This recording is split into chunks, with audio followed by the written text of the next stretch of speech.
a reanudar la clase. Voy a compartir la presentación otra vez.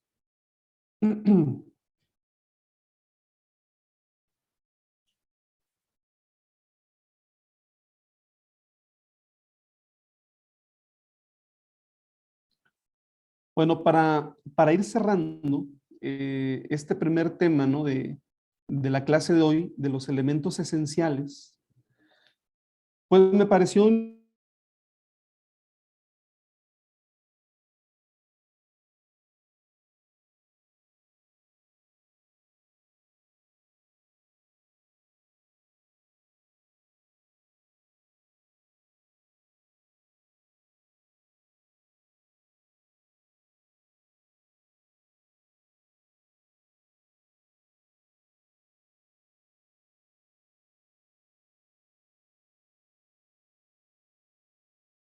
si tengan alguna pregunta, hermanos.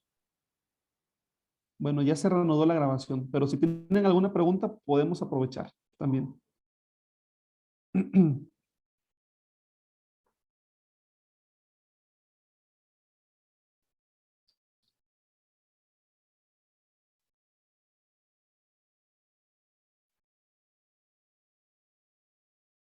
Ok, bueno, el debate, ¿no? Tradicional tiene que ver con la alabanza. Por ejemplo, cantar himnos del himnario es lo mejor, es lo más correcto, o cantar cantos contemporáneos.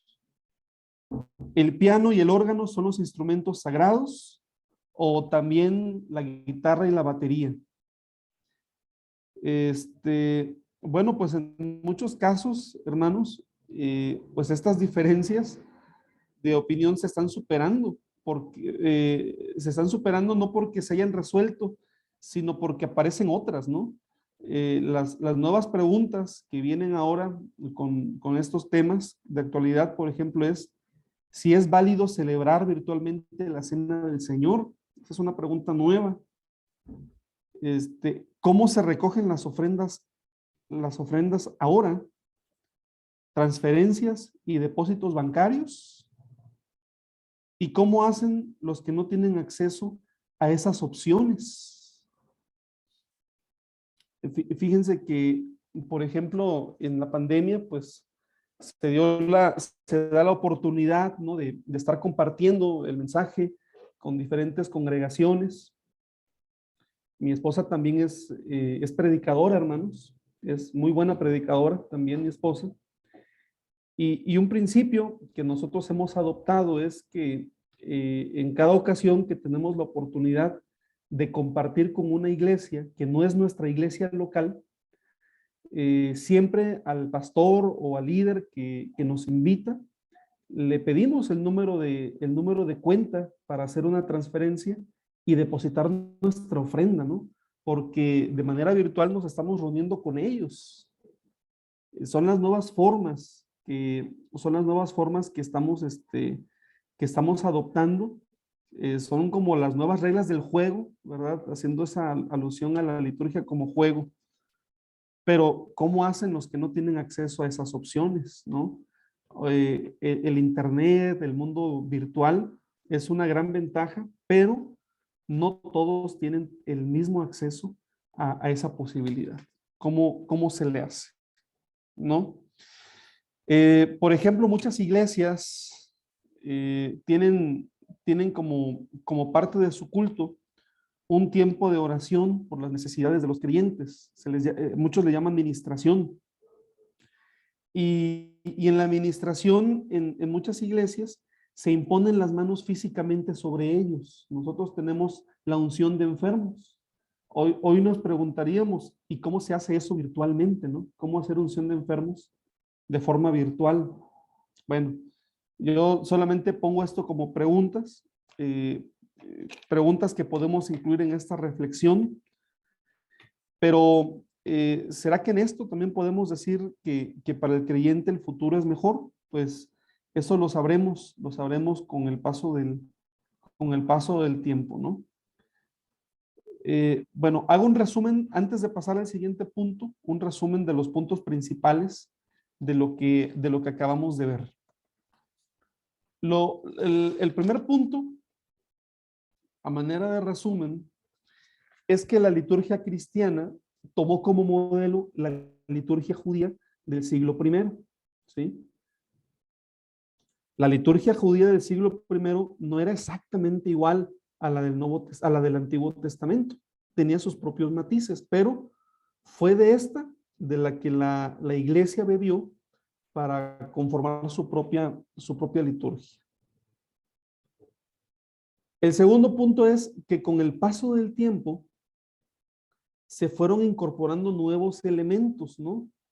Ya en el Nuevo Testamento vemos que, por ejemplo, además de las ceremonias elementales, esenciales, que son la celebración de la Cena del Señor y la celebración de actos bautismales, de los bautismos, pues se van implementando, por ejemplo, el tema de las consagraciones, ¿no? De la jerarquía eclesial, ¿no? Los obispos, los ancianos, los diáconos, las diaconisas. Tenemos que había profetas también en algunas congregaciones. El apóstol Pablo es consagrado como evangelista, ¿verdad? Como un misionero también. Esto se fue incorporando con el paso de los años, con el paso del tiempo. Y bueno, ya en la Edad Media, con la institucionalización de la Iglesia Católica, no, la Iglesia Católica impuso cambios en el enfoque de la doctrina. La Cena del Señor la cambió por la misa, ¿verdad? En lo formal había un espacio para la predicación de la palabra, pero realmente la predicación de la palabra era la enseñanza de la tradición de la iglesia, ¿no? De la comprensión que la iglesia tenía sobre la palabra. Después vemos, o lo que después vimos fue que con la llegada de la Reforma Protestante, esta posicionó la exposición de la palabra como la parte central de la doctrina. Otra vez, solo la escritura, hacer la escritura accesible a todas las personas en su propio idioma. Después de ello, con el paso del tiempo, se fueron acentuando las diferencias litúrgicas dentro de las distintas confesiones protestantes. Por ejemplo, de las iglesias evangélicas y protestantes, todas celebran la Cena del Señor, pero se celebra de manera distinta, ¿sí? En las iglesias, en todas, hay celebración de bautismos, pero no necesariamente es igual en todas las iglesias, ¿verdad? El hecho de, o sea, se van acentuando diferencias incluso dentro de algunos puntos que tenemos en común, ¿verdad? El tema de los himnos, por ejemplo, pues es un tema muy interesante, porque bueno, en el caso nuestro como iglesia, nuestra himnología es nuestra porque la hemos hecho nuestra, pero realmente el origen, ¿verdad? No es propio de la Iglesia de Dios del Séptimo Día, sino que viene de la tradición evangélica, ¿no?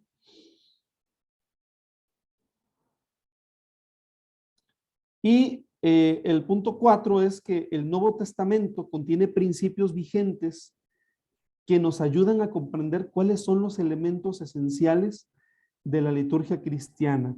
Mencionaba en la clase lo que Jesús dice a la mujer samaritana en el capítulo 4 de Juan, ¿verdad? Versos 20 al 24, ¿no?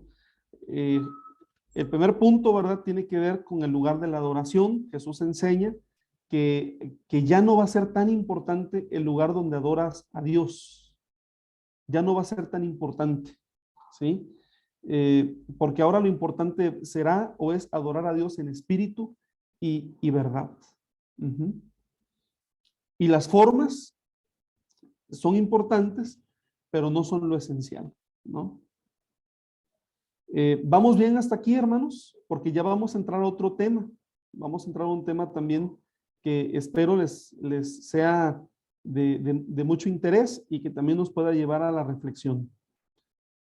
Bien, el tema que vamos a ver a continuación es el concepto de santidad en la liturgia de Israel.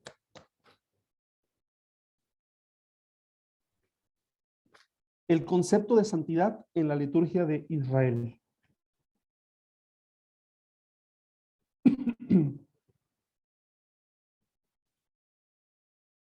Y vamos a iniciar con el término santidad. La raíz viene de la palabra hebrea kadosh.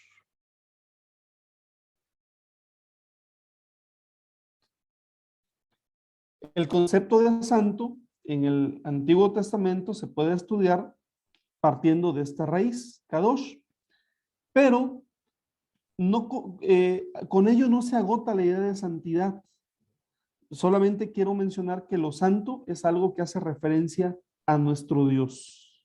La Biblia misma describe a Dios como el 3 veces santo, ¿verdad? Eh, para comprender de una mejor manera el concepto de santidad, debemos de consultar el libro de Levítico y comprender el lugar central que ocupa dentro de la Torá. ¿Sí? Bueno, la Torá, hermanos, esto yo creo que, yo pienso que ya lo saben muchos de ustedes, se refiere a los primeros 5 libros del Antiguo Testamento que nosotros conocemos como el Pentateuco, ¿verdad? Génesis, Éxodo, Levítico, Números y Deuteronomio. Y ya les comentaba en la hora anterior que hay una idea dentro de la religión judía de que el Levítico es el libro más importante de la Torá, de que es el más importante dentro de la Torá. No es casualidad que aquí cuando estoy poniendo Torá igual a y pongo abreviados los nombres de los 5 libros, en medio se encuentra el Levítico y lo estoy resaltando con un color, ¿verdad? Con el color amarillo. Está en medio, ¿verdad? Eh, cuando, cuando Jesús realizó su ministerio en la tierra, los evangelios nos relatan los grupos religiosos dentro del judaísmo con los que Jesús tuvo encuentros, tuvo debates. Sobresalen 2, el grupo de los saduceos y el grupo de los fariseos. Entre las diferencias que había en cada uno de estos grupos, hay una que me parece interesante mencionar. Los saduceos, que era toda la casa sacerdotal, solo consideraba como libros inspirados por Dios a la Torá, al Pentateuco. Todos los demás escritos del Antiguo Testamento, para ellos no eran considerados como libros inspirados por Dios. Los fariseos, a diferencia de los saduceos, ellos sí consideraban todo el Antiguo Testamento o toda la Biblia hebrea como inspirada por Dios. ¿Sí? Allí vemos, por ejemplo, una similitud entre la iglesia y los fariseos, ¿verdad? Porque la iglesia también desde un principio consideró a todo el Antiguo Testamento como inspirado por Dios. Pero había este tipo de ideas dentro del judaísmo, ¿no?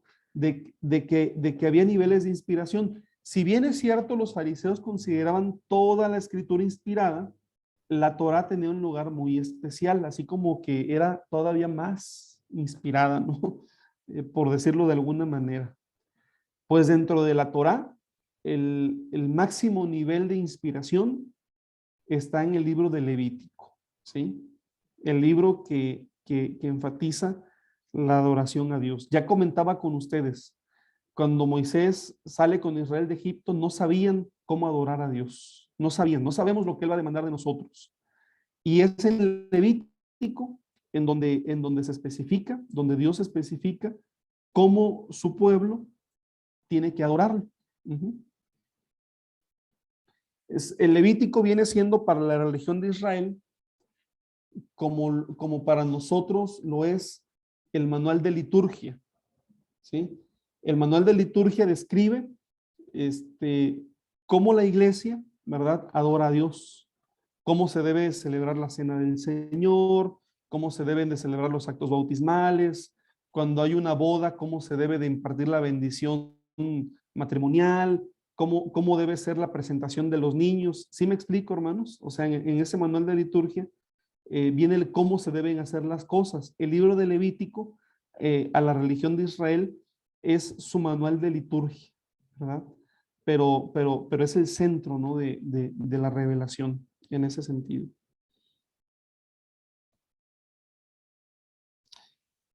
Y quiero aprovechar eh, para compartirles una explicación breve, sencilla, sobre la constitución de la Torá, eh, sobre la teoría del Hexateuco y del Pentateuco, y el predominio de esta última para que el libro de Levítico quedase en el centro como el libro más importante. Miren, el Antiguo Testamento parte de lo que se conoce como tradición oral, es decir, las historias fueron pasando de boca en boca a través de generaciones, hasta el momento en que, inspirados por Dios, hubo escritores que pusieron en pergaminos, en tablillas, en piedra incluso, por escrito lo que Dios les había inspirado. Ajá. Y fue ya en la época del exilio, mis hermanos, cuando hubo un consenso de la clasificación sobre los libros inspirados en la religión de Israel, ¿sí? Y había dos propuestas religiosas en Israel sobre cómo clasificar a los primeros libros de las escrituras. Si clasificarlos como un pentateuco o clasificarlos como un hexateuco, ¿verdad? Pentateuco viene de 5 libros y hexateuco viene de seis libros, ¿no? Por ejemplo, la agrupación en un hexateuco se proponía tomando de Génesis hasta Josué. De Génesis hasta Josué. Eso constituiría el hexateuco. Y quienes así lo proponían, lo hacían con el argumento de que esta clasificación permitiría cerrar un arco histórico iniciado en Génesis capítulo 12 con la promesa de una tierra a la descendencia de Abraham. Recuerden esto. Génesis empieza diciendo que Dios puso al primer hombre y a la primera mujer en una tierra que perdieron por causa del pecado, ¿sí? El jardín del Edén. Pero en Génesis capítulo 12, Dios nuevamente otorga la promesa de una tierra a Abraham y a su descendencia. Sal de tu tierra y de tu parentela a la tierra que yo te mostraré y haré de ti una gran nación. Bendeciré a los que te bendijeren y maldeciré a los que te maldijeren, pero en ti serán benditas todas las naciones de la tierra. Le dice Dios a Abraham. Le promete una tierra, ¿verdad? Y vemos Génesis que Abraham vive como extranjero, como peregrino en esa tierra. Isaac también, Jacob también. Y además Jacob desciende junto con su descendencia a Egipto. Y en Éxodo se retoma el proyecto de la tierra cuando Dios libera a Israel de Egipto. Ya les decía en la primera clase, de verdad, que hay 2 argumentos para el Éxodo. El que revisamos y profundizamos fue el de Israel como una comunidad litúrgica para adorar a Dios. Pero el otro argumento, igualmente válido, es para dar cumplimiento a la promesa de la tierra. Y entonces Éxodo termina, Israel sigue peregrinando en el desierto. Levítico, bueno, es el libro de instrucciones. Números, Israel sigue en el desierto. Deuteronomio, hermanos, Moisés muere ¿Y dónde está Israel, hermanos? En el desierto. ¿Ah? Dios no le permite a Moisés entrar a la tierra prometida, le permite verla a lo lejos y le dice, tú no vas a meter a mi pueblo a la tierra prometida, va a ser Josué, ¿verdad? Entonces termina Deuteronomio, termina el Pentateuco sin que se cumpla la promesa hecha a Abraham. Esta promesa se cumple hasta el libro de Josué, hermanos. Cuando Israel, bajo el liderazgo de Josué, conquistan la tierra prometida y hacen la distribución de todo. Y termina el libro de Josué, ¿verdad? Con Israel ya en la tierra que Dios les había prometido. ¿Sí? Entonces, había esa teoría, ¿no? Esa propuesta de agrupar los libros de la Biblia en un hexateuco para que de esta manera el arco que se abre en Génesis con una promesa se cierre en Josué, ¿sí? Pero también estaba la, la que nosotros conocemos, ¿verdad? La del Pentateuco, la agrupación en un Pentateuco, que fue la que prevaleció. Y vale la pena que nos preguntemos por qué prevaleció la del Pentateuco y no la del Hexateuco. Hay varias razones. Hoy les comparto una que tiene que ver con el tema que estamos viendo en la clase, hermanos. ¿Sí? La agrupación en un Pentateuco era conveniente porque permitía mantener en el centro de la Torá al libro de Levítico como el más importante, porque describe la relación litúrgica de Dios con el pueblo de Israel.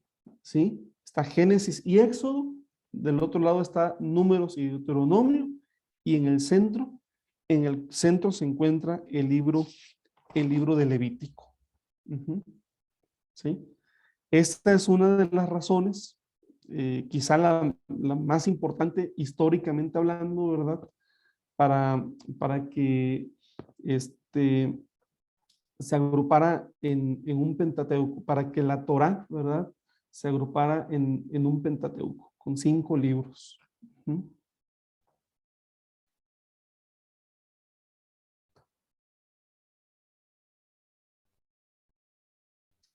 Y bueno, seguimos profundizando, ¿no? El libro de Levítico en la Biblia, el lugar del Levítico en la Torá. Pues baste nada más, mis hermanos, abrir el libro del Levítico para darnos cuenta rápidamente que es el libro que usa más frecuentemente la terminología asociada con la palabra o con la raíz kadosh, santo, santidad, santísimo, ¿verdad? Eh, no hay otro libro en la Torá y en el Antiguo Testamento, ¿verdad? Que utilice más esta raíz, ¿verdad? De la palabra Kadosh, que como lo hace el libro de Levítico, ¿sí? Ocupa, ya lo mencioné, lo menciono otra vez, ocupa la parte central del Pentateuco, ¿verdad? Y fíjense lo que dice Levítico capítulo 19, versículo 2. Levítico 19, versículo 2 dice, habla a toda la congregación de los hijos de Israel y diles, santos seréis, porque santo soy yo, Jehová, vuestro Dios. Es un llamado de parte de Dios, ¿sí? Si yo soy su Dios, entonces ustedes deben ser santos. Si yo soy su Dios, ustedes deben de santificarse. Esa es la primera encomienda, esa es la primera exigencia, ¿verdad? De parte de Dios. Ahora, hago una pausa en la presentación para comentar esto, hermanos, ¿no? Esta exigencia de santidad de parte de Dios, sí podríamos decir que es uno de los elementos más importantes que la religión judía ha aportado y que llega a nosotros. Para nosotros también el tema de la santidad es un tema bastante importante, ¿sí? Vamos a ver a continuación a qué se referían ellos con el tema de la santidad, pero las religiones antiguas, hermanos, eran diferentes, eran distintas. En qué sentido lo eran? Es cierto que en las religiones antiguas se adoraba también a diversas divinidades, ¿no? Por ejemplo, los egipcios tenían sus dioses, los israelitas cuando entraron a Canaán se dieron cuenta también que cada país tenía sus propios dioses, los moabitas, los amonitas, los amorreos, después los filisteos, cada uno tenía sus propias deidades, los babilonios, los persas, los griegos, los romanos, todos ellos adoraban a sus dioses, les ofrecían sacrificios, ¿sí? El tema del sacrificio también es un tema común dentro de la religión, en la historia del ser humano, de las religiones. Em, pero los sacrificios se ofrecían con la idea de agradar a una divinidad, con la idea de evitar su ira, de evitar su castigo, con la idea de manipular algo, ¿no? Eh, por ejemplo, había dioses para lo cotidiano, ¿verdad? Dioses para la agricultura, para la lluvia, para la guerra. Este, los romanos y los griegos tenían dioses para, para el amor, ¿verdad? Este, había dioses para todo, o sea, lo que tú necesitaras, había un dios en particular. La religión popular o la religiosidad más popular en la actualidad no se aleja mucho de ello, ¿no? Por ejemplo, no sé cómo sea allá, ¿verdad? Pero aquí mucha gente, dependiendo de qué necesitan, le rezan a un santo en particular, ¿no? Si tú necesitas trabajo, le vas a rezar a ese santo, ¿no? Al santo del trabajo, o el santo de los enamorados, etcétera, ¿no? Son ideas, ¿no? Así como de la religiosidad popular. Eh, Antes era así, ¿verdad? Pero, pero no había mayor exigencia, es decir, no había un tema de una vinculación que tuviera que ver con una exigencia mayor a la del rito, a la del sacrificio. eh, pero el Dios de Israel, él tiene una exigencia distinta, porque él no solamente le está pidiendo a su pueblo que le ofrezcan sacrificios o que le lleven una ofrenda, sino que él está pidiendo cualidades específicas en la persona o en las personas que habrán de ofrecer ese sacrificio. ¿Sí me explico, hermanos? No se trata solamente de lo que vas a sacrificar. No se trata solamente de lo que tú vas a ofrecer, sino se trata de la relación que tú tienes con el Dios al que vas a adorar. Y ahí es en donde Levítico hace este énfasis. Dice, seréis santos, porque santo soy yo Jehová, vuestro Dios. Si yo voy a ser su Dios, entonces no solamente requiero de ustedes sacrificios, no solo requiero ofrendas, requiero de ustedes que se santifiquen.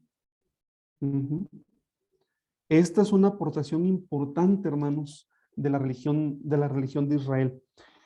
Los profetas hacen una crítica muy fuerte a Israel cuando ellos pierden el oriente en esta realidad. Por ejemplo, el profeta Isaías dice a Israel que Dios les dice, aborrezco sus sábados, aborrezco sus lunas nuevas, aborrezco sus ofrendas y sus sacrificios, todo lo que ustedes hacen en el templo, yo lo aborrezco, les dice Dios. ¿Por qué? Y Dios responde, porque este pueblo de labios me honra, pero su corazón está lejos de mí, ¿no? Entonces hay una exigencia de este Dios al que Israel está adorando, ¿verdad? Y la exigencia es el tema de la santidad. Ujú. Bueno, y vamos a ver, ¿y qué es la santidad? O cómo entendían la santidad en el Antiguo Testamento.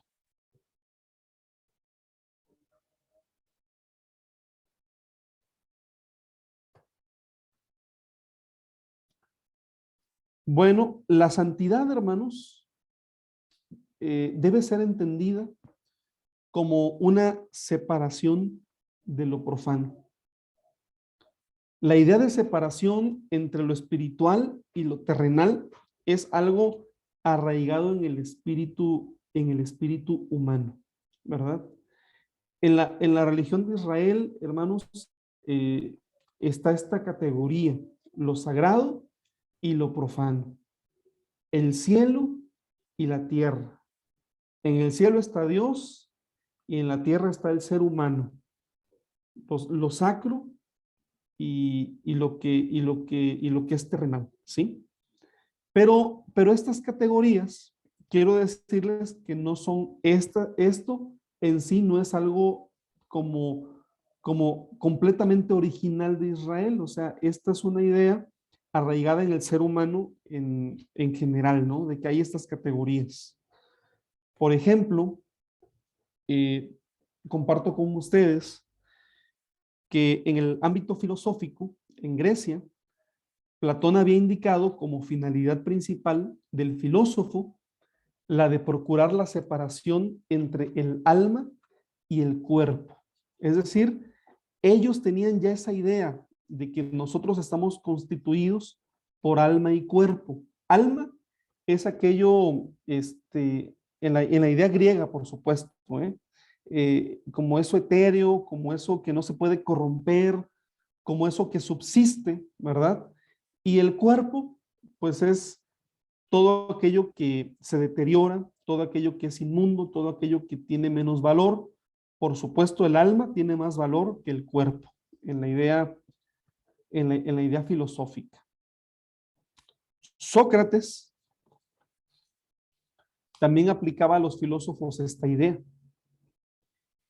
Y mientras vivimos como ahora, según parece, estaremos más cerca del saber en la medida en que no tratemos ni nos asociemos con el cuerpo, a no ser en la estricta necesidad y no nos contaminemos de la naturaleza suya, sino que nos purifiquemos de él hasta que la divinidad misma nos, nos libere.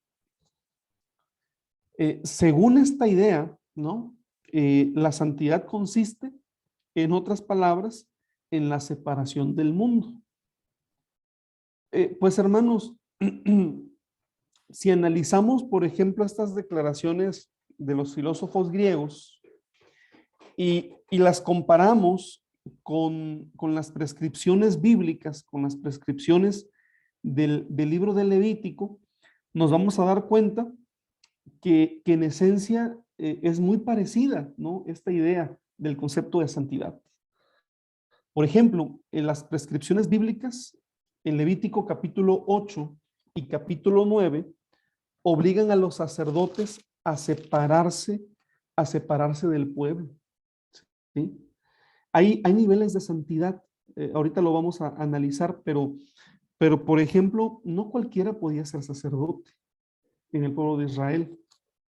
Había 12 tribus, pero solamente los de una sola tribu podían ser sacerdotes, ¿sí?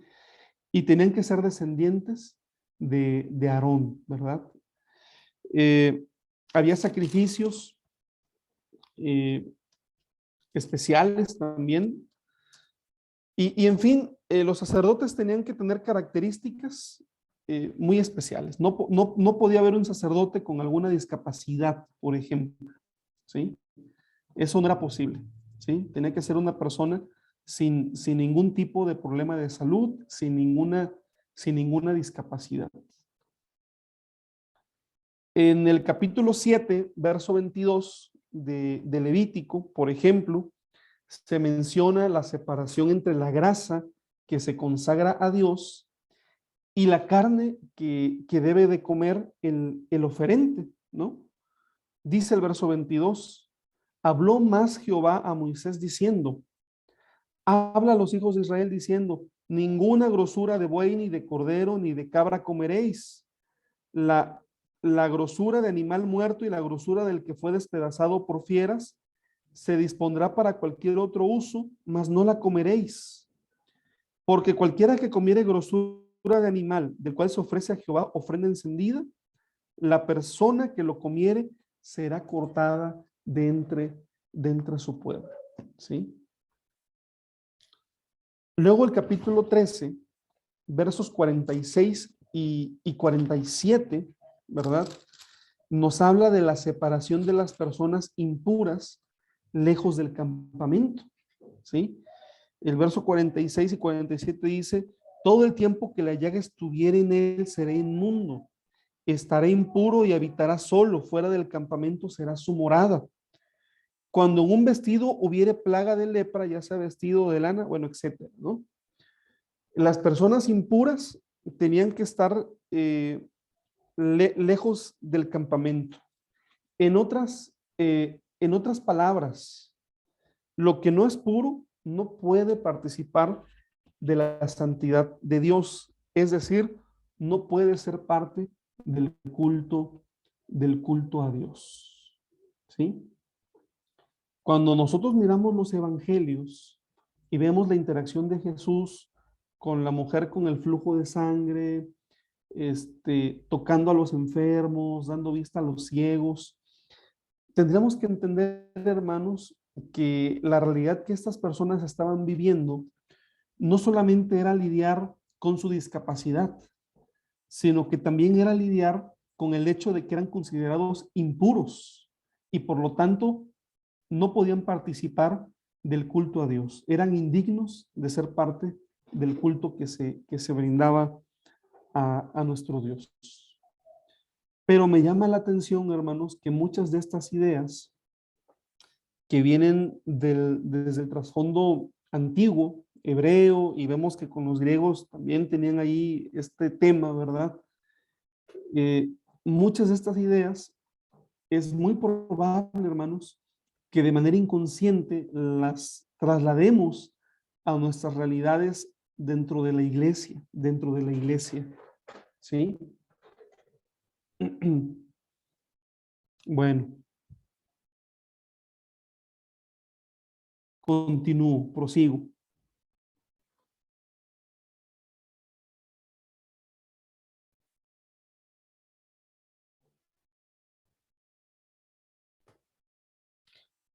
La santidad entendida desde el punto de vista de los círculos concéntricos.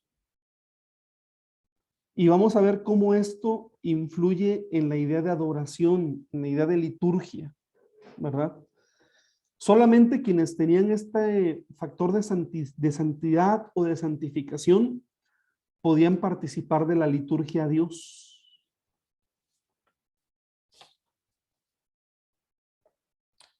Y aquí tenemos 3 círculos concéntricos que voy a explicar a continuación, hermanos. La santidad, hermanos, se concebía en la religión de Israel y probablemente se conciba todavía de alguna manera, es probable, en estos 3 puntos, en la santidad de las personas, en la santidad de los animales y en la santidad del espacio. ¿Sí? En el centro de cada uno de estos 3 círculos concéntricos se encuentra la santidad en la forma más sublime que nosotros la podamos conocer. La santidad misma de Dios, el 3 veces santo, ¿verdad? El Dios inaccesible, ¿sí? La santidad que proviene de Dios es la que emana de ese centro, ¿verdad? y que va permeando en los círculos conforme se van expandiendo.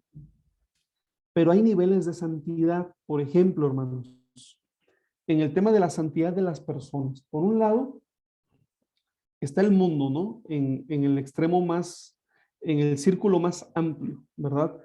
Refiriéndome a mundo, ¿verdad? Con las personas que en él habitan o que en él habitamos. Como dice Juan 3:16, porque de tal manera amó Dios al mundo, se refiere a las personas, así lo estoy catalogando. Pues de las personas, todos que somos creación de Dios, en esta idea de la religión judía, Dios escogió a un grupo de personas y que a partir de haber sido escogidos por Dios, se convierten en un grupo muy especial, ¿verdad? De eso da testimonio el Éxodo, ¿no? Había egipcios, había cananeos, había mesopotámicos, etcétera, pero Dios decidió escoger a Israel. Y entonces Dios hizo de Israel el pueblo más especial, un pueblo de sacerdotes, un pueblo de príncipes, un pueblo de adoradores, un pueblo litúrgico, ¿sí? Pero Israel, en la concepción del Antiguo Testamento, estaba conformado por 12 tribus. Ya las conocemos, las 12 tribus. Pero de esas 12 tribus, solamente una de ellas era la responsable, la encargada de desempeñar el rol sacerdotal en sustitución de los primogénitos que fueron rescatados en Egipto. Esa tribu por todos los primogénitos de Israel, la tribu de Leví, ¿verdad? Entonces la tribu de Leví es esa tribu especial que se va a encargar de todo lo referente al culto, de todo lo referente al sacerdocio. El libro de la Biblia que nos habla acerca de todo esto se llama Levítico, ¿no? Haciendo referencia a la tribu de Leví, como la tribu especial. Y dentro de esa tribu de Leví, pues había una clasificación, ¿verdad? Había ayudantes dentro del templo, había todo un aparato, ¿verdad? Litúrgico. Estaban las personas que trabajaban en torno al templo y estaban las castas sacerdotales. ¿Sí? Pero, en particular, por lo menos en la idea de Levítico, hermanos, son los descendientes de Aarón quienes tienen la facultad del sacerdocio principal, del sumo sacerdocio, ¿verdad? El sumo sacerdote. Ya en los tiempos de Jesús ya era muy diferente, ¿no? Había un sumo sacerdote y no era descendiente de Aarón, por cierto, pero estamos hablando del tema de Levítico, ¿no? Entonces hay niveles de santidad ahí, o sea, todo el pueblo de Israel es santo. Lo vimos en Levítico 19. Sean santos porque yo, Jehová vuestro Dios, soy santo. Pero dentro de esa santidad que ya había en Israel, había una tribu más santa todavía, y había una casta todavía más santa, y había un sumo sacerdote, ¿verdad? Que representaba humanamente la mayor santidad, porque era el que tenía acceso una vez al año al lugar santísimo. Ujú. Pero voy al segundo punto, hermanos, que tiene que ver con la santidad de los animales. ¿Sí? Vemos, por ejemplo, ya en el Génesis, en el relato del diluvio, ¿verdad? Que el escritor bíblico en la redacción, él tiene mucho cuidado de hacer diferenciación en el hecho de que en el arca, ¿verdad? Entraron animales limpios y animales inmundos, ¿sí? Ya, fue muy específico el libro de Génesis en esa parte, ¿no? Y bueno, generalmente todos los animales cumplían una función, hermanos. Por ejemplo, una función para la agricultura, etcétera. Pero en la clasificación en el Levítico se especifica que existen animales puros para el consumo del ser humano. Bueno, esos ya los conocemos, ¿verdad? Hay animales puros para el consumo del ser humano. Pero eso no significa, hermanos, que esos animales, que todos los animales que son puros para el consumo del ser humano, sean animales aptos para los sacrificios y las ofrendas en el templo, para los sacrificios y los holocaustos. ¿Sí me explico, hermanos? O sea, por ejemplo, hay peces que son aptos para el consumo humano, para alimentación, una gallina, por ejemplo, pero son animales que no son considerados para el sistema de sacrificios estipulado en Levítico, ¿no? ¿Qué tipo de animales podían ofrecerse, hermanos? ¿Recuerdan ustedes?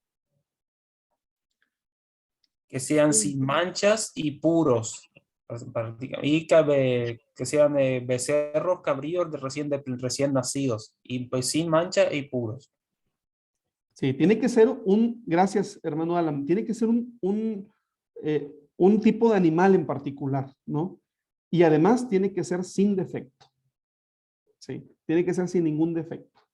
No todos los animales puros son aptos para el sacrificio ni para el holocausto, definitivamente, ¿no? Claro que tiene algunas cláusulas muy interesantes, ¿no? Por ejemplo, el tema del sacrificio de los pobres, quienes no podían ofrecer una oveja, quienes no podían ofrecer uno de estos animales, podían ofrecer aves, por ejemplo, ¿sí? Palomas, dice por ahí. Palomas, así es. Eran como ciertas cláusulas, ¿no? Misericordiosas, de alguna manera, lo decimos así. Pero esto en el Antiguo Testamento fue evolucionando, hermanos. O sea, fue evolucionando de tal manera, por ejemplo, que un golpe muy fuerte a esta religión de Israel basada en el sistema de sacrificios, pues fue cuando el templo se destruyó, ¿no? Fue cuando el templo fue destruido. Subsiste la religión de Israel a través del estudio, subsiste a través de la sinagoga, del nacimiento de la sinagoga. El sábado, hermanos, es el baluarte, ¿no?, de la religión de Israel, y se convierte en ese baluarte, sobre todo en el exilio. Y saben que hay una historia muy bonita, hermanos, porque bueno, el templo, como ustedes saben, se reconstruyó nuevamente, pero en el primer siglo fue destruido otra vez. Y se dice que fue el rabino Yohanan ben Zakkai quien la reconstrucción de la religión de Israel, ¿verdad? Ahora sin el templo.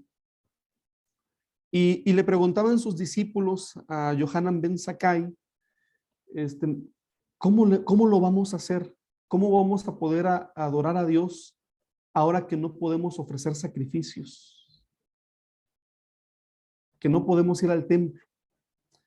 Y entonces este rabino les contesta, obedeciendo lo que dice la ley, lo que dijo el profeta Miqueas. Y lo que dijo el profeta Miqueas está en el capítulo 6, verso 6, cuando dice: ¿con qué me presentaré ante Jehová y adoraré al Altísimo? ¿Me presentaré ante él con holocaustos, con becerros de un año? ¿Se agradará Jehová de millares de carneros o de 10,000 arroyos de aceite?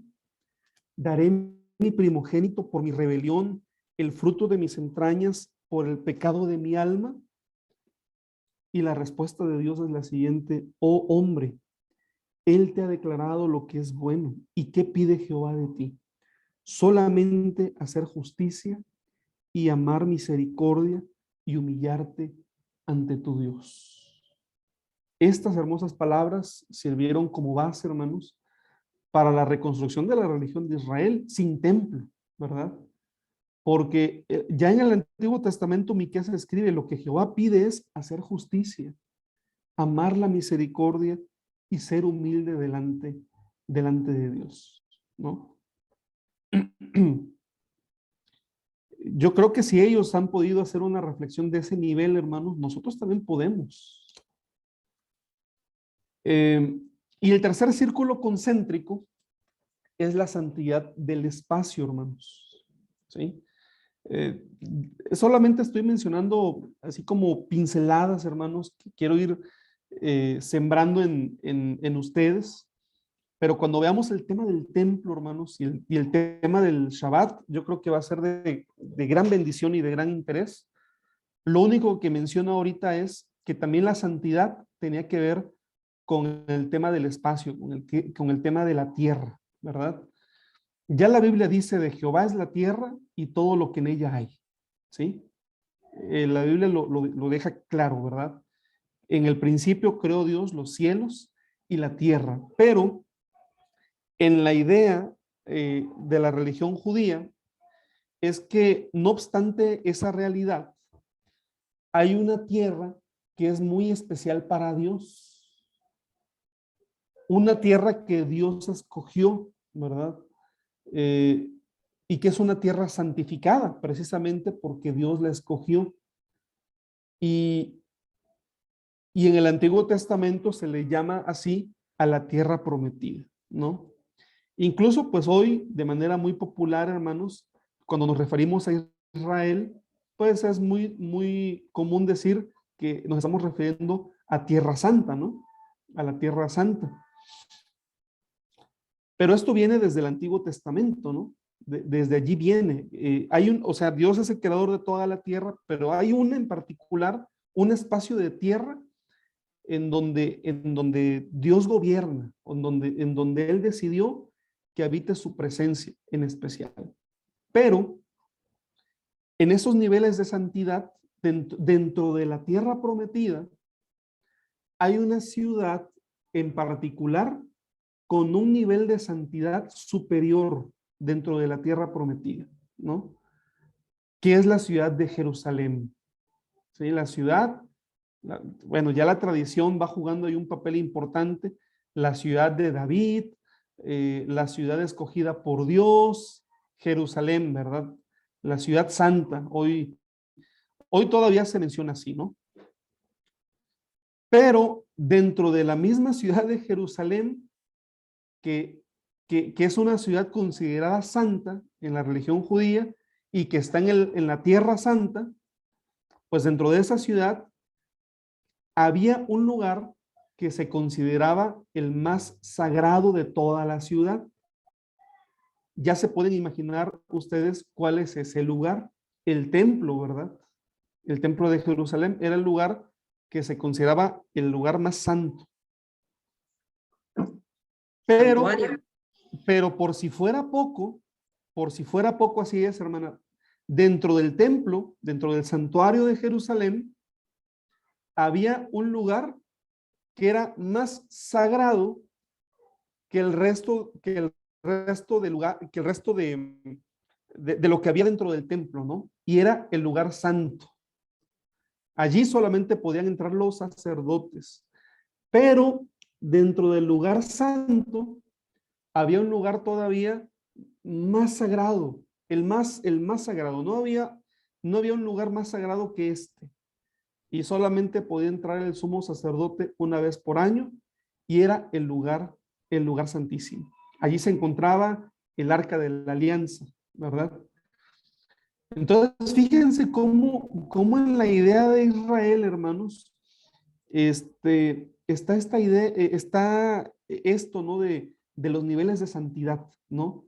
Mientras tú te acercas a ese centro, o mientras más cerca estás de ese centro, más significa que eres más sagrado, ya sea que sea la tierra o que sean las personas, etcétera.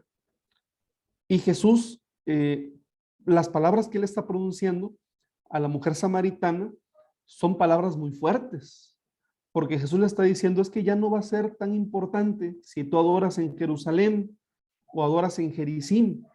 Ya no se trata ya no se trata de eso, ¿sí? Ahora la eclesía, la iglesia, la comunidad de creyentes, puede tener la confianza de que cuando están reunidos para adorar a Dios, Dios está en medio de ellos, ¿sí? Es más, el apóstol Pablo avanza y dice que nosotros somos tabernáculo del Espíritu Santo, que somos templo del Espíritu de Dios, hermanos, ¿sí? Ahora el Espíritu de Dios no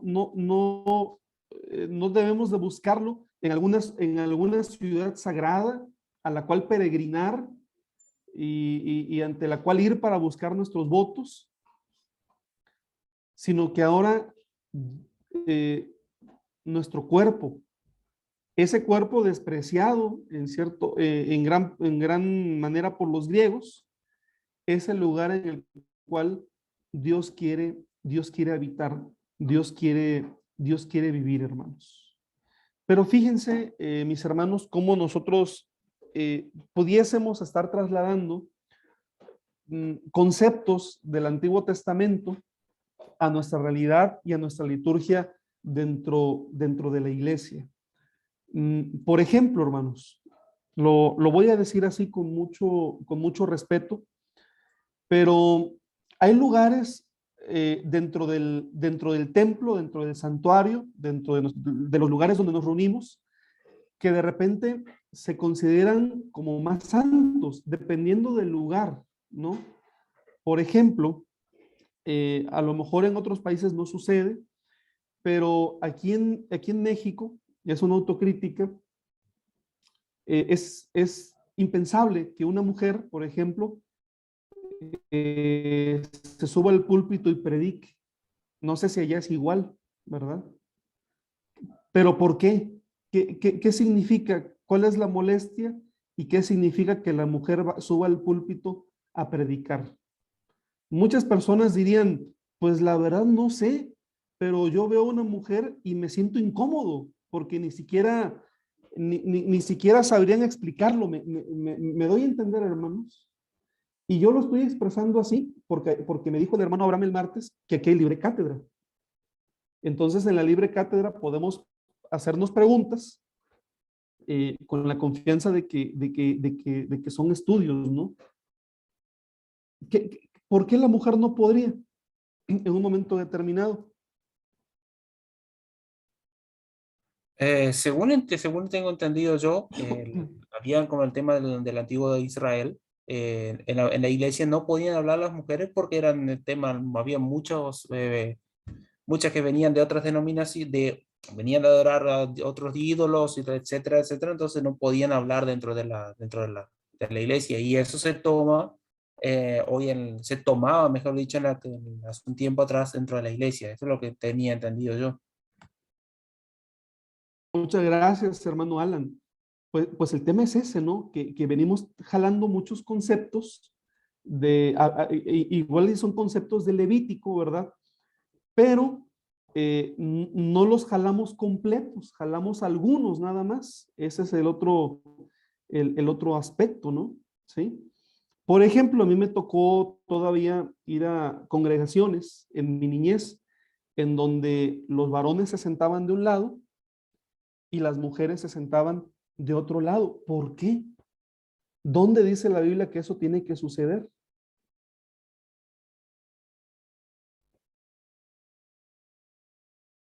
Bueno, esa es otra. No, fíjense cómo vamos, eh, pero hermanos, a veces son cuestiones de tradición, pero son cuestiones de tradición que son muy difíciles de desarraigar. Y no es imposible hacerlo, pero se requiere de mucha voluntad, ¿sí? De mucha voluntad el hacerlo. Y también cuando uno dice, bueno, vamos a desarraigar esto, uno tiene que preguntarse por qué lo quieres hacer. ¿Simplemente es porque a ti no te agrada o realmente es porque tienes una comprensión eh, más bíblica, una comprensión eh, mejor de lo que esto significa? ¿Sí, hermanos? A mí en lo personal me da mucho gusto ver a muchas hermanas conectadas. Y es bueno, hermanas, que ustedes también se planteen estas preguntas, ¿no? Y bueno, si ya en la iglesia hay problemas, pues les echamos los problemas al director del CEBAIT también, por andarme invitando, ¿verdad? Pero es bueno hacer la reflexión, hermanos, ¿sí? ¿Qué más arrastramos de Levítico? ¿Qué más arrastramos de Levítico? Que a la luz de Jesús, Jesús dice, pues es que esto ya no es así. A lo mejor no como una expresión de lo que dijo Jesús en Juan 4, pero cuando Jesús toca a los enfermos, ¿sí se da cuenta usted de que Jesús toca a los enfermos? Eso estaba en contra de lo que estipulaba el Levítico, porque el Levítico dice, no debes de tocar un cadáver, no debes de tocar a una persona impura. Si tú tocas un cadáver y si tú tocas a una persona impura, tú te vuelves impuro. Uh-huh. Y Jesús lo sabía, hermanos. Y bueno, Jesús lo hacía, además, ¿no? Él no solamente sanaba, sino que tocaba a las personas impuras. A los ojos de la ley, Jesús se hacía impuro, pero realmente lo que nosotros entendemos hoy es que Jesús purificaba con su toque, con su pureza, con su santidad. Pero en la iglesia primitiva les costó más trabajo. El apóstol Pedro le dice al Señor, Señor, yo nunca he comido nada inmundo, ¿no? Cuando tuvo aquella visión, en un principio no la entendió muy bien, porque la visión no se refería a comer alimentos impuros. La visión se refería a las personas que ahora serían alcanzadas por el evangelio, ¿no? A los gentiles. Pero Pedro no lo entiende muy bien a la primera y le dice, Señor, yo nunca he comido animales inmundos. Él siguió siendo un judío y Pedro fue un judío toda su vida, hermanos, toda su vida. Pero después en casa de Cornelio él dice, ahora comprendo que Dios no hace acepción de personas. Ahora comprendo que Dios no hace acepción de personas. Bueno, eh, nosotros entendemos la santidad como algo indispensable. Esa es la gran incorporación de la religión de Israel a nuestra liturgia cristiana. La santidad es un requisito, pero la santidad tiene un filtro, hermanos, y es el filtro de Jesús. Y eso lo vamos a ver, pero ahorita les quise comentar el tema desde la visión de Israel. Y bueno, cómo Jesús es un tamiz, ¿verdad? Para que podamos comprender en esencia cuál es la santidad que Él pide en la liturgia. Pero en nuestra liturgia, hermanos, de repente, vayamos por lo menos repensando qué elementos de nuestra liturgia no hemos filtrado todavía de una forma adecuada, ¿no? De una forma completamente adecuada. Claro, esto es una pregunta que todos nos tenemos que hacer y desde donde estemos, me parece que debemos de hacerlo también. Bueno, damos lugar a un espacio de preguntas, hermanos, antes de finalizar la clase. O preguntas o comentarios, por favor. Yo, hermano, Betty. Adelante, hermana Betty. Quería aportar solamente que yo cuando entré a la iglesia no permitían a las mujeres predicar en el púlpito, pero por la sencilla razón de que tomaban el texto de las mujeres callen en vuestras congregaciones. Pero después yo me di cuenta que Jesús murió por igual, por mujeres y por hombres. Él dijo, ya en mí no hay judío, ni gentil, o sea, Él unió de todo una sola cosa. Y nosotros también somos hija de Dios y por medio de Jesucristo también tenemos esa posibilidad de ser personas que sirven a Dios, que siguen a Jesús. ¿Sí? Gracias a Dios acá en nuestra comunidad de la ciudad de La Paz, Entre Ríos, las mujeres estamos muy activas, sin ningún impedimento de pasar al púlpito con mucho respeto, con mucha santidad y traer la palabra de Dios, ¿sí? Como corresponde. también nosotros somos hacedoras de la palabra, ¿no? Así que me gusta entender la palabra de Dios y ver cómo Jesús murió por todos, por mujeres y por hombres al igual. Eso me aporta, hermano.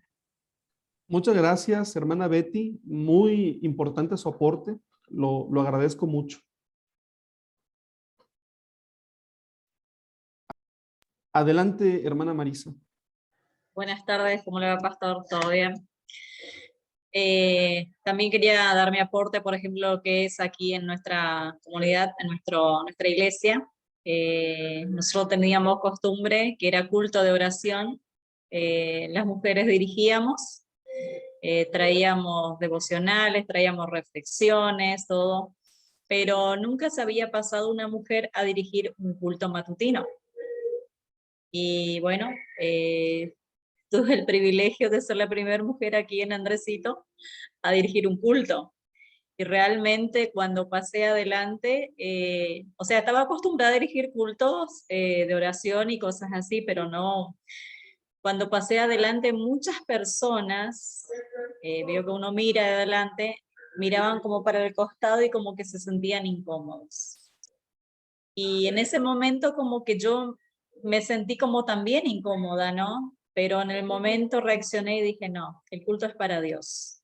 Y vamos a alabar a Dios y bueno, y realmente Dios me dio fuerza, me dio libertad para poder hacerlo y bueno, así estamos trabajando, gracias a Dios, con el pastor que tenemos, o sea, está muy abierto en ese sentido, como decía la hermana, con mucho respeto, y sí, y también estoy de acuerdo que Jesús murió por todos, no solo por los hombres. Y nosotros, las mujeres, siempre, siempre uno está a la par trabajando, pero siempre se estuvo como un pasito atrás, ¿no? Pero gracias a Dios eso hoy por hoy se está viendo que no es así. Y bueno, a Dios gracias. Y cuando entré en la iglesia, me acuerdo, hace varios años ya, no, la mujer era no.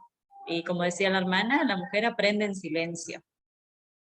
Pero gracias a Dios hay que dar, ¿no? Que eso se fue estudiando, se fue viendo, lo bueno que tenemos nuestros cultos son abiertos, podemos practicar, podemos estudiar, entonces a Dios gracias por eso y por todas las enseñanzas que tenemos hoy por hoy también. Gracias a Dios. Muchas gracias por su comentario, hermana Marisa. Me da mucho gusto escuchar lo que usted nos ha comentado. Adelante, hermana. Sí, buenas tardes. Bueno, a mí me pasó algo diferente que a Marisa. Hace un tiempo atrás fuimos a una congregación y pasó a predicar una mujer. Y yo no estoy en contra que predique una mujer, porque yo también lo hago y bueno, ¿viste? Pero es como la primera vez que lo vi que una mujer lo predicó y realmente yo me sentí incómoda, pero no porque lo estaba haciendo mal, no porque era una mujer y no, ¿viste? Pero yo por ser la primera vez es como que me sentí un poco incómoda, me sentí incómoda, pero no porque estoy en contra de que se predique, porque yo también lo hago. Muchas gracias, hermana Karina. Pues me parece que es algo muy natural, ¿verdad? Es algo muy normal. En una cena del Señor, hermanos, fui pastor de una iglesia en la ciudad de Puebla y el ministro fundador, bueno, es una ciudad al centro de México, muy cerca de la Ciudad de México, como 1 hora y media. Y el ministro fundador de esa congregación fue uno de los ministros muy importantes de la Iglesia de Dios en México, ¿no? Entonces, él construye este templo, construye un púlpito, hermanos, y bueno, déjenme decirles que el púlpito de esta congregación es, para muchos hermanos, es como sagrado, así literalmente, así lo veo yo, ¿no? Es más fácil que corran al pastor a que el pastor logre sacar el púlpito, hermanos. Así que, como yo no quería que me corrieran, nunca hice por sacarlo. Pero no me gustaba utilizarlo. Era un púlpito muy grandote, muy grande. Y lo utilizaba en la cena del Señor. Pues en muchas congregaciones hay mujeres muy fieles, mujeres eh, que se han ganado el reconocimiento, ¿no?, de la Grey como personas santificadas y personas dignas de mucha confianza. Y yo recuerdo que en aquella ocasión invité a una de las líderes de la iglesia, que era la tesorera, además de la iglesia, para que la hermana diera las palabras de bienvenida en la cena del Señor, hermanos. ¿Sí? Bueno, pues sucedió, llegó la cena del Señor, todo muy preparado, y las hermanas participaban en un atril. Se mandó a hacer un atril muy bonito, ¿verdad? Que era el tema como para que pudieran predicar las hermanas, y no desde el púlpito, y sí en el atril. Pero lo que hicimos fue que nadie predicaba en el púlpito, todos predicábamos en el atril, para estar a la par, hombres y mujeres. Pero en la cena del Señor, pues utilizamos el púlpito. Y a mí me pasó algo parecido a lo de la hermana Karina, no porque me haya sentido mal, sino porque me ruboricé. Cuando pasó la hermana a dar las bienvenidas, pasó y se fue al púlpito la hermana. Entonces, yo me ruboricé y dije, híjole, yo creo que mañana me corren los hermanos, literalmente. Gracias a Dios no hubo nada, hermanos. No hubo un reclamo, no hubo una actitud de algún hermano de la iglesia, no hubo nada, o sea, no hubo una situación que empañara la celebración de la cena. Y me dio mucho gusto, por cierto, ver a una mujer en el púlpito. Fue una bendición para mí ver a una mujer en el púlpito, pero sí pasa que al ser la primera vez, uno se ruboriza, uno se siente como sin saber reaccionar a lo que está pasando, pero eso no es malo, ¿verdad? Y no porque nos pase significa que es algo malo, ¿no?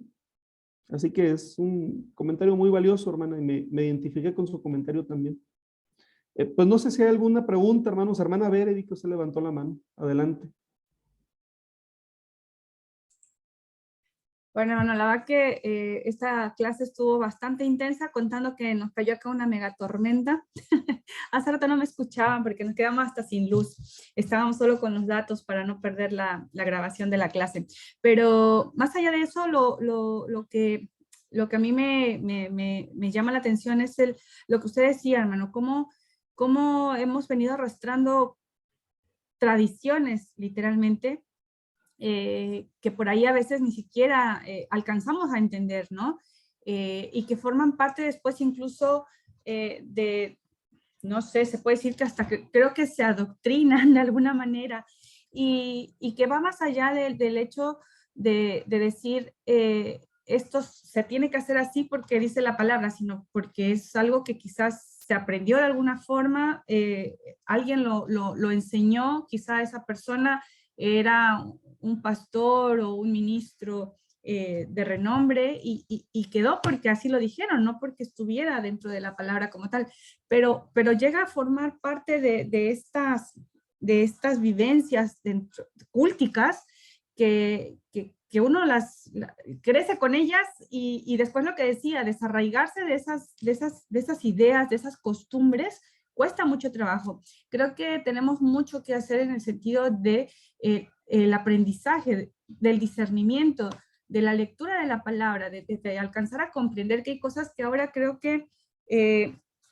hemos entendido mal, y es bueno reconocer que hemos entendido mal, como también tener en cuenta que hay cosas que han prevalecido y que han sido parte fundamental de lo que es hoy la iglesia, de lo que somos hoy como iglesia, y en particular iglesia de Dios.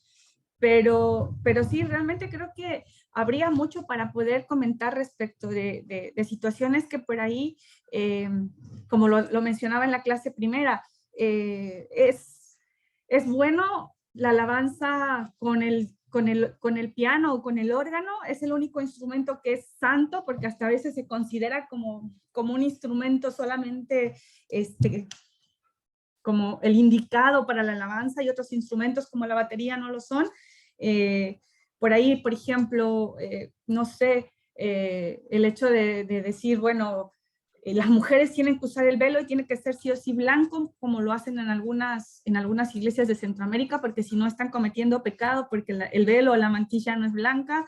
Cosas de ese tipo que por ahí dice uno, no sé si realmente eso nos edifica dentro de la parte cultica, porque hablando de muchas experiencias, a mí me tocó más de una vez que alguien llegara y me pusiera el velo por detrás porque no llevaba el velo, por ejemplo, ¿no? Por ejemplo, al menos en México ahora hay iglesias donde se permite, congregaciones donde hay la libertad de usar el velo o no. Entonces, lo mismo pasa con otras situaciones, ¿no? Como el aplauso y otras cosas. Pero creo que sí es importante que pudiésemos nosotros reflexionar, pero a la luz de la palabra, ¿no? Y tomar en cuenta aquellas cosas que realmente Dios demanda a través de ella, de lo que implica esta parte de la liturgia, de lo importante que es y lo significativo que llega a ser cuando uno realmente comprende de qué se trata todo esto, más allá de quizá de tradiciones, de cultura, sí, y muchas veces de cosas que ni siquiera sabemos por qué las hacemos, ¿no? Que sería como de ignorancia.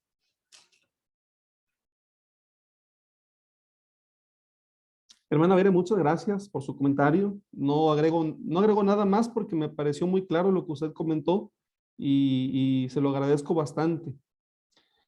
Pues hermanos, me resta solamente desearles que tengan un feliz fin de semana, que el Día del Señor lo disfrutemos mucho y decirles que la próxima semana, con el favor de Dios, vamos a tocar el tema del templo. El templo como un lugar de encuentro con Dios, como un lugar de encuentro con lo sagrado.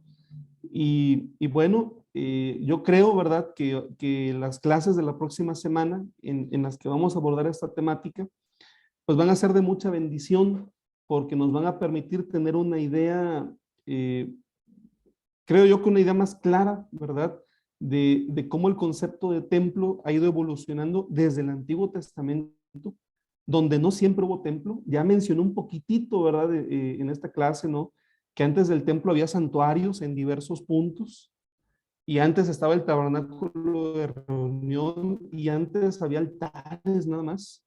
Bueno, pero ha evolucionado, y hoy nosotros tenemos este concepto de templo, ¿no? Y bueno, lo vamos a revisar a la luz de la Biblia, a la luz de la historia también de la religión. Pues de mi parte es todo, mis hermanos. Deseo que Dios les bendiga. Paz a ustedes y les mando un saludo muy fraternal. Dios sea con ustedes. Muchas gracias, pastor.